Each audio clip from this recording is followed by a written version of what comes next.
বাংলাদেশের ব্যাংকিং খাত শক্তিশালী করা এবং গ্রাহকদের আস্থা ফেরাতে কারিগরি সহায়তা দেবে বিশ্বব্যাংক। এ তথ্য জানিয়েছেন বিশ্বব্যাংকের দক্ষিণ এশিয়া অঞ্চলের ভাইস প্রেসিডেন্ট মার্টিন রাইজার।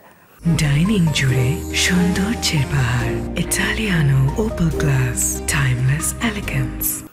সকালে বাংলাদেশ ব্যাংকের গভর্নর ডক্টর আহসান এইচ মনসুরের সাথে বৈঠক শেষে সাংবাদিকদের এই তথ্য জানিয়েছেন তিনি। মার্টিন এই সময় আরও বলেছেন, বাংলাদেশ এখন গুরুত্বপূর্ণ সময় পার করছে। এই সময় বিশ্বব্যাংকের জোরালো সমর্থন দেবে। এখনকার অর্থনৈতিক পরিস্থিতিতে বিশ্বব্যাংক তার সহায়তা অব্যাহত রাখবে। জানিয়েছেন, আর্থিক খাত সংস্কারে বিশ্বব্যাংক পাশে থাকবে সবসময়।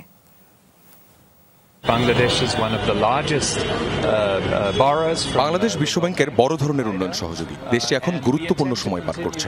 গভর্নরের সাথে ব্যাংকিং খাতে নানা বিষয় নিয়ে আলোচনা হয়েছে। তিনি সংস্কারের উদ্যোগ নিয়েছেন। এ বিষয়ে কারিগরি সহায়তা প্রদান করা হবে। আগামীতে এসব বিষয় নিয়ে উভয় পক্ষের আলোচনা অব্যাহত থাকবে।